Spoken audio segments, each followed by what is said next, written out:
Hi అండి, అందరు ఎలా ఉన్నారు? నేనైతే బాగున్నాను. వెల్కమ్ టు నిర్మలా తెలుగువారి కుటుంబం. ఈరోజు నేను అలసంద వడలు ఎలా చేయాలనేది చెప్తానండి. ఇప్పుడు ఒక గిన్నెలో 3 గంటల సేపు 3 లేదా 4 గంటల సేపు అలసంద బ్యాలు నానబెట్టుకున్నానండి.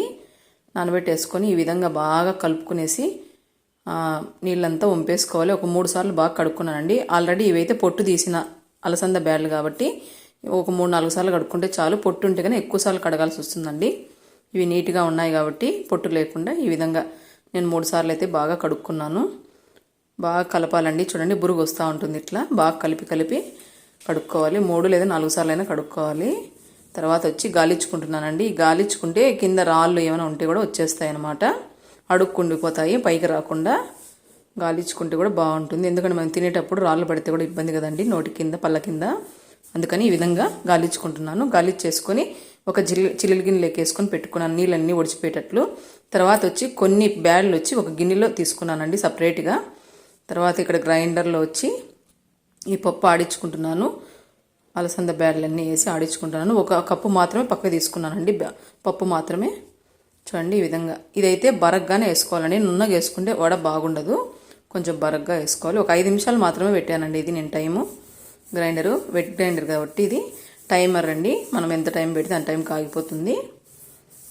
ఈ విధంగా ఆడించుకుంటున్నానండి.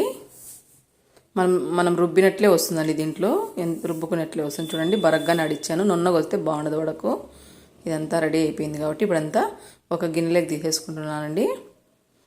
మా గ్రైండర్ ఉండడం వల్ల ఇబ్బంది లేకుండా, బాగా చేసుకోవడానికి ఇబ్బంది లేకుండా ఉండిపోయిందండి.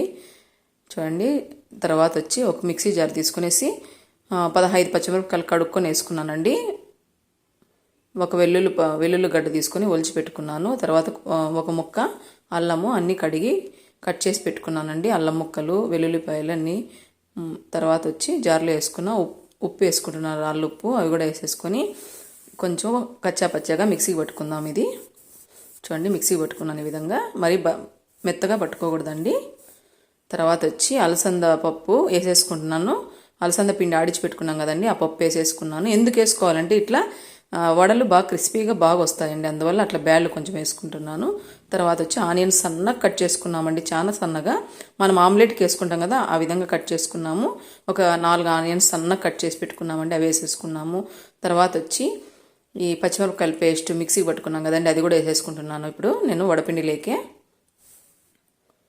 తర్వాత ఇవన్నీ ఒకసారి కలుపుకుందామండి.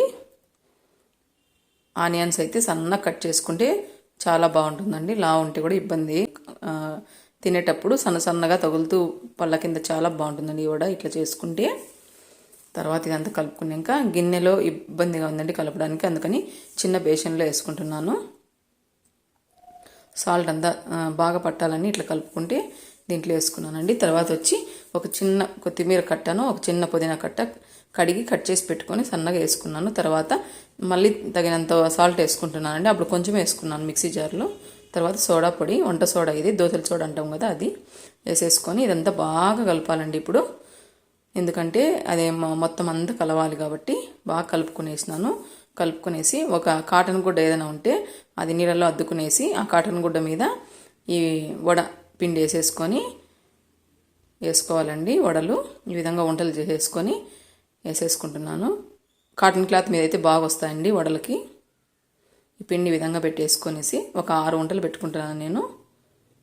ఇవన్నీ ప్రెస్ చేసుకుందామండి. కొంచెం ప్రెస్ చేసుకొని హోల్ పెట్టుకొని మనం మినపగారెలు ఎలా చేసుకుంటామో అలాగనే అలసంద వడలు. మన రాయలసీమలో అయితే అలసంద వడలు అంటే ఫేమస్ అండి. ఏ పండగలకైనా కూడా నాన్ వెజ్ చేసుకునేప్పుడు అలసంద వడలు చేసుకుంటారు. నాటుకోడి అలసంద పులుసు చాలా బాగుంటుంది, మటన్ కూడా బాగుంటుందండి. లేదంటే ఏదైనా పచ్చడి చేసుకుని అలసంద వడలు చేసుకునే కూడా చాలా బాగుంటుంది. దోశలేకి చేసుకునే కారం కానీ ఏదైనా చేసుకొని వేడివేడిగా వేసుకుంటే చాలా బాగుంటుందండి. రాయలసీమలో వచ్చి అలసంద వడలు అంటే ఫేమస్ అండి. ఈ విధంగా చేసేసుకున్నాను కదా. తర్వాత ఆయిల్ పెట్టుకున్నాను స్టవ్ మీద, కడాయిలో హీట్ ఎక్కింది కాబట్టి వడలు వేసేసుకుంటున్నాను.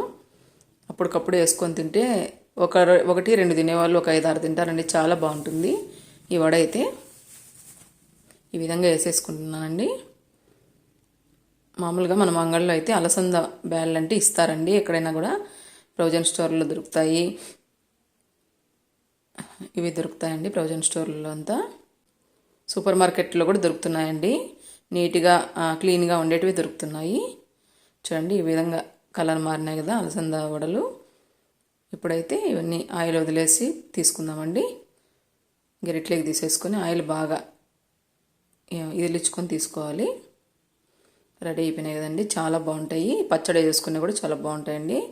ఒకసారి మీరు ఈ విధంగా ట్రై చేయండి. అలసంద వడలు నాటుకోడి లేకి కానీ మటన్ లేక్ కానీ చాలా చాలా బాగుంటుందండి. ఒకసారి ట్రై చేయండి. మా వీడియోస్ మీకు నచ్చినట్లయితే లైక్ చేయండి, షేర్ చేయండి, సబ్స్క్రైబ్ చేయండి.